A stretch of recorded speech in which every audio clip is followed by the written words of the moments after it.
a little thing on finding equations, and then I'm just going to give you time in class tomorrow to finish up the finding equations and do your homework tomorrow for anybody that's got APs. And just still like texting Coach B. He told me to go to his office after the last class.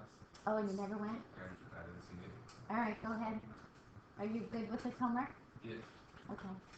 Can I get the stuff that we're You're going to stay there? I don't know. I'm assuming there's somebody there for me. Oh. So. Today we're just going to find an equation.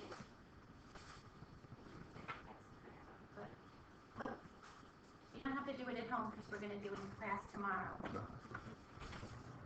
We're going to spend a little time. I'm going to do another one in class and make sure everybody understands that. So you can bring those back tomorrow. We'll do them in class. All right, so let's walk through this. We did number 2. Number 1 was really similar. Are you guys comfortable with number 1?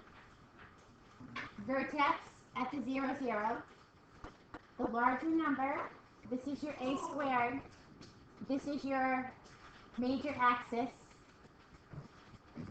Whatever's above it, up, so my x is my major axis. My minor axis is my y. Remember, if the top is squared, the bottom is squared. So a would therefore be square root of 25, 5. B, square root of 16, 4. And you're going to use your formula to find c. C is the distance from the vertex to the foci. And again, I use the distances in absolute values, and then we take them off your graph, whether we add or subtract. If you like the formulas, that's fine too. Whichever way you find best to do. You had to find your vertices. Your vertices fall on your major axis. Your co-vertices fall on your minor axis. These have your co-vertices. Your foci fall on your major axis. And again, if they're resolvable, resolve them. If they're plus or minus radical 2, then leave them plus or minus radical 2. So we're good with this? The harder ones are probably the completing the square ones. We did this one in class. Then you had to do this one. And yeah, this had a radical. But the same process. Your higher number is your 9. That's your major. So it's a horizontal, which means it's just oblong horizontally. Your y-axis is your minor. Your vertices are on your major. So square root of 9 is 3. Square root of 5, leave it as radical 5. Leave these in reduced fractions, reduced radicals. Find your c, which your c was 2. Leave your co-vertices just with the radical. If you even left me plus or minus radical 5, that's fine. Just because it was at the 0, 0, made it a little bit easier for us. Again, you can use your formulas, or you can use your absolute value with your distance. Do it that way. Good? That was a nice one. Okay, this one gets a little trickier. We've got a center that's not the 0, 0. The center still comes out the h and k. So 1, 5 is now your center. And I told you yesterday, if it's helpful, make a translated axis, like this. Could you translate in here? Here's your transformation. 1 to the right, 5 up. There's your new center. Okay, find me your A. Your A is the larger one. Your A is 5. Your B is 3. And C, therefore, is 4. Find me your pieces. And that should work pretty nicely.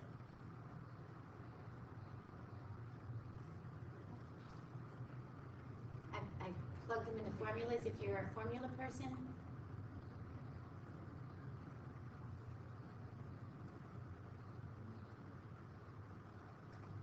Good. What's the CV? The co-vertices. The co-vertices are the points where you go out this far, like if you go out 3, those are your co-vertices. So your B is your minor axis. Your A is your major axis. So we have So H plus minus B coming from So yeah, because you're going out horizontally. Your HK is your vertex. So you're going to add to your B and subtract from your B. It's probably easier just to use your graph. So if you're here at the 1, 5 and you go over 3, this is 4, 5. If you go over 3, this is negative 2, 5. See it? It's the same thing as using your formulas.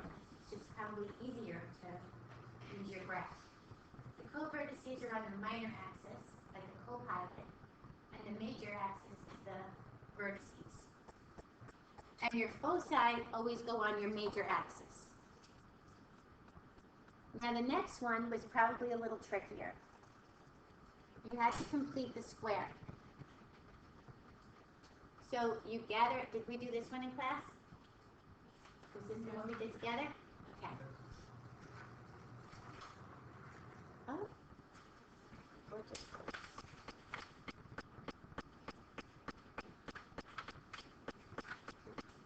Okay, the next one, that had to complete the square also. Just a little trickier for to complete the square. It should be back any second here. There it goes. Gather your x's together, gather your y's together. You're going to factor out the coefficient of x squared, and it has to be a 1 when you complete the square. So you're factoring out your 16. At the y's, you're factoring out your 25. Once you find your third term, don't forget to take this and multiply it across. And bring that over here. Now when you get down to this point, you're here. You're 16 x minus 1 squared over 25. This has to be 1 in front of that. So if you divide your numerator by 16 and divide your denominator by 16, that'll take this out and flip the fraction to the bottom. Now luckily, 25/16 is a perfect square. That's 5/4. Try to keep them in fractions, not decimals. This one would work all right in decimals, but try to keep them in fractions. So again, you have a translated center.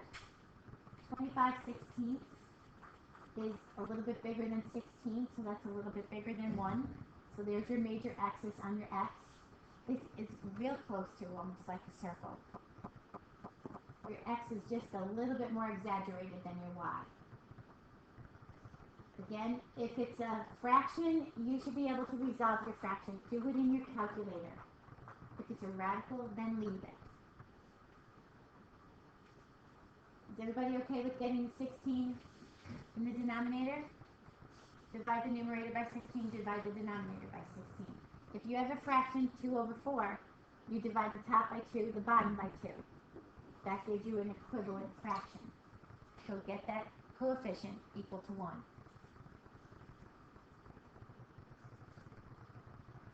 Okay, again, we have a major axis, we have a minor axis.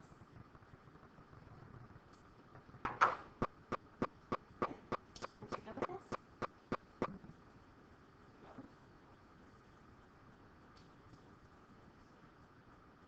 All right, number 19, I think we kind of talked about this a little bit. It had an x squared and a y squared with no minus anything or plus anything. So your center was at 0, 0. Divide everybody by 15. All the terms by 15 to set it equal to 1. Yeah, your A and your B come out to be radicals, and so does your C. But that's okay. Which is larger? Radical 5 or radical 3? Radical 5. And you can kind of say 5 is larger than 3 in the first part. So your y is your major axis. In this case, because you're off the 0, 0, it's easier.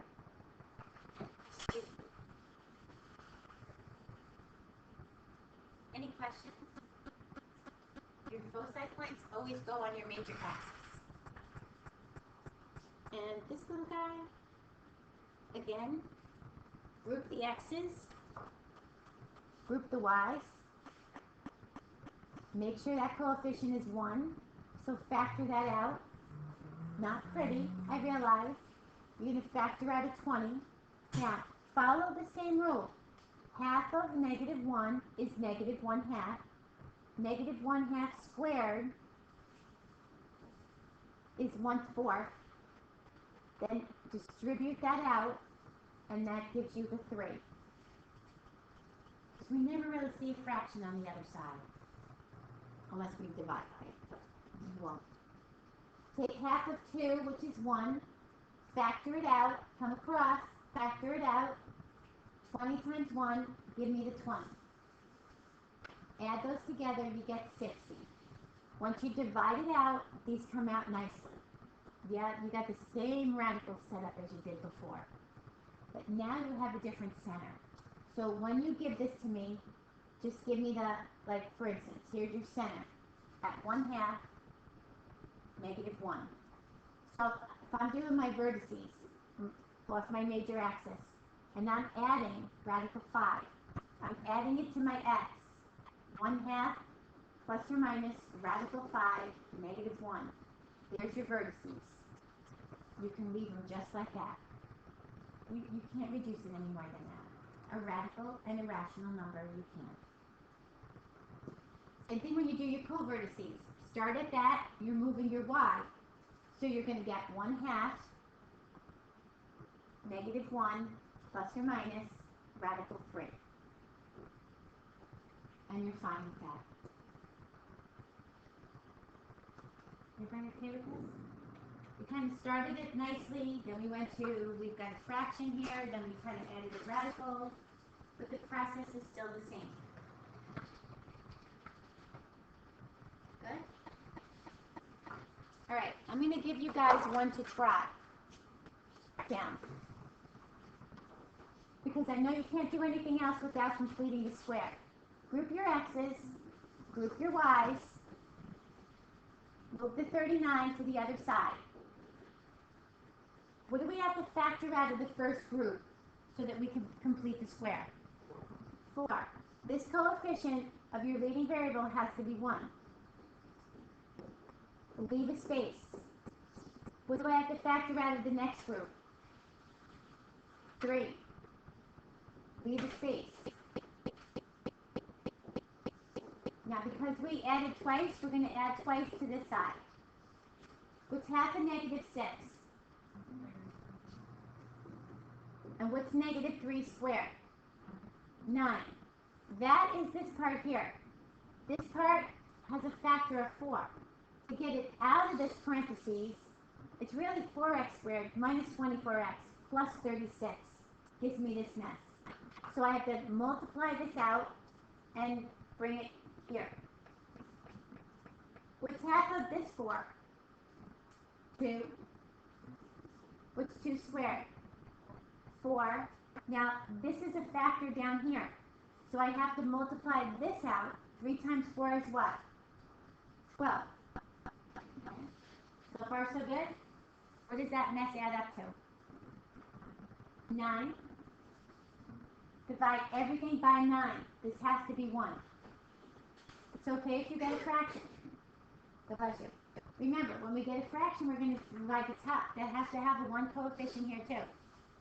So we're going to divide the top by 9, the bottom by 9. By 4. We divide the top by 4 and the bottom by 4. Out comes the 4. Divide the bottom by 4, we get that little fraction. That's okay. 3 goes into 9 3 times. So now you can figure out which is more. 9 divided by 4 is like 2 something, right? So which one is the greater number? 3. This is your a squared. This is your b squared. So what's a? Radical 3. What's b? 3/2. Good. Take the square root of 9 over square root of 4. 3/2. C is, when you do your C, a squared minus b squared. Just pull out a squared. 3 minus 9/4. Do this in your calculator. What's 3 minus 9/4?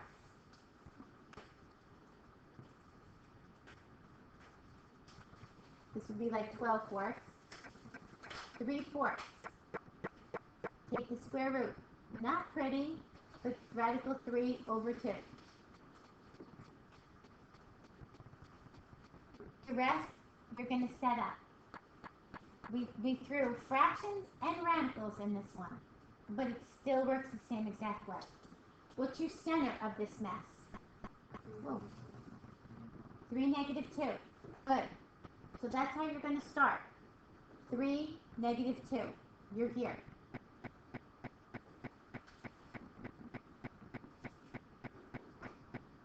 Okay, your major axis is your y. You're going to go up radical 3. Radical 3 is about 1.7. It's not quite radical 4, which would be 2. So it's going to be right underneath this guy. Now, I can't really do much with the radical, but I know my y is changing, so my vertices, and I can just make my vertices here, are going to be 3, negative 2, plus or minus radical 3. Leave it like that. There's nothing else I can do to them. And bring it down here as well. My co-vertices are going out this way and this way. And 3 halves is 1 1/2.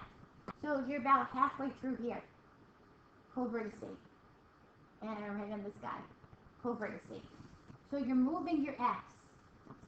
So your co-vertice is 3 plus or minus 3 halves negative 2. You have to do that part. 3 plus or minus 3 halves. Do it in your calculator. That would give you, what's 6 halves? 9 halves? 9 halves. Negative 2. And 3 halves. Negative 2. Just do it in your calculator, that part. Right? Alright, and your foci go on your major axis. Again, not a lot we can do with this.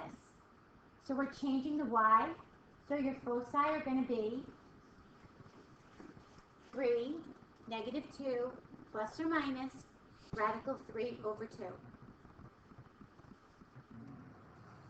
Okay? Not a pretty looking one, but did it work? Did we do everything we had to do? Same routine every time. This is probably like worst case scenario that you'll see. Fractions, radicals, and regular points in there. Okay? Alright. Now, your standard equation still looks like the same that we've been doing. Starts out looking like a circle with the denominator a squared, b squared, depending on which one is the major axis. So we're going to eventually get it into this format. So we want to find an equation of an ellipse having vertices of 0, 8, and 0, negative 8. So we graph 0, 8, 0, negative 8.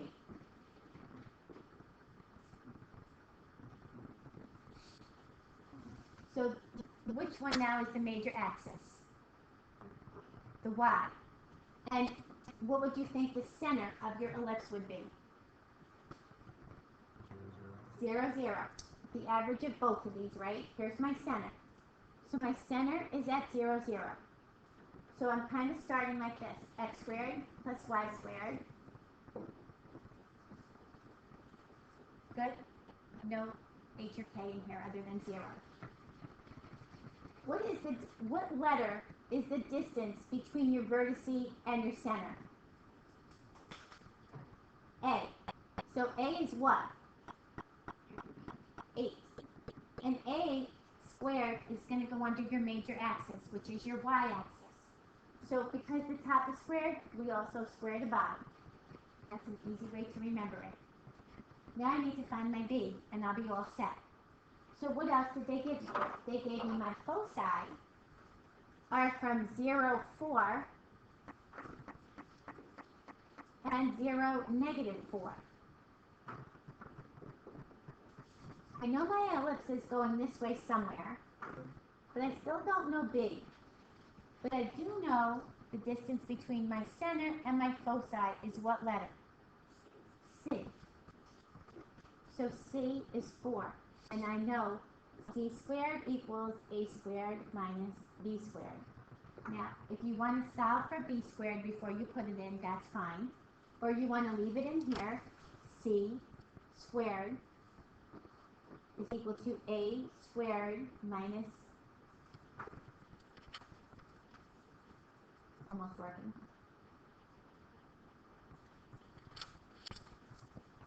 I hope I'm not losing my board, it always goes off on me.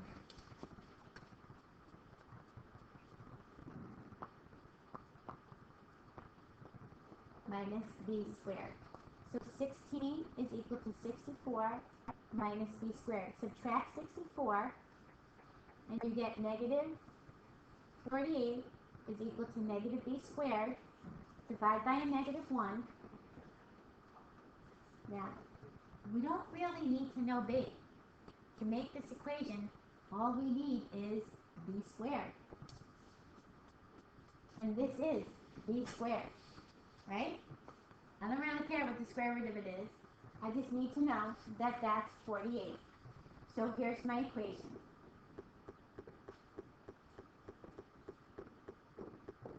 There's the equation of the ellipse that satisfies this. I could find b if I wanted to, but I don't really need to. Why have to do it out and then square it back together? So the key to this is sketch what you have. You're still always going to end up with an a, b, and c. If you end up with an a and c, use your c squared equals a squared minus b squared to solve for the missing part.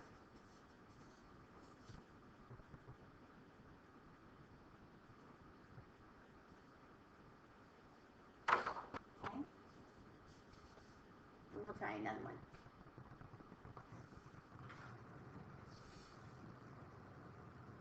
Okay, find the standard form of the equation of an ellipse having a foci. So let's build this. We have a foci at 0, 1 and at 4, 1. So which is your major axis? The x or the y? The x. It's going to go this way somewhere. Oblong like this. Can we find your center? So your center is the average of these two, the midpoint. So to find it, take 0 plus 4 divided by 2, and, well 1 plus 1 divided by 2, but it will still be the same. You're still going to get the same y value. So what would your center be? 2, 1. So now we know the center. So we can start like this. We know your major axis is your x, so there's the a. We can put in your center, 2, 1. X minus 2 squared over a squared plus y minus 1 squared over b squared. One step at a time. So now we know c. What's c? From 0, 1 to 2, 1. 2. Good. And I needed really to know the a and the b. So let's see what else they gave us. Then they said, and a major axis length of 6. That means the whole length of my major axis where my ellipse goes is 6. So from here to here, because I know that's my major axis, is 6. So what's a? 3. Good. Half of it is my a, from the center to the end. Can I find b now? I know a, so I can put that in here, square it. I just don't know b. So I'll use my c squared equals a squared minus b squared. 4 is equal to 9 minus b squared. Remember, all we need is b squared. Subtract 9 and divide by negative 1. So now I know my b squared. So I can just replace this b squared with 5. b is radical 5, but I would have to square it anyway to put it in for b squared. So my equation is x minus 2 squared over 9 plus y minus 1 squared over 5 equals 1. There's my equation of the ellipse. Make sense? I don't really need to know b. I don't need to know that b is radical 5. I can, because radical 5 squared is 5 when I put it back into b.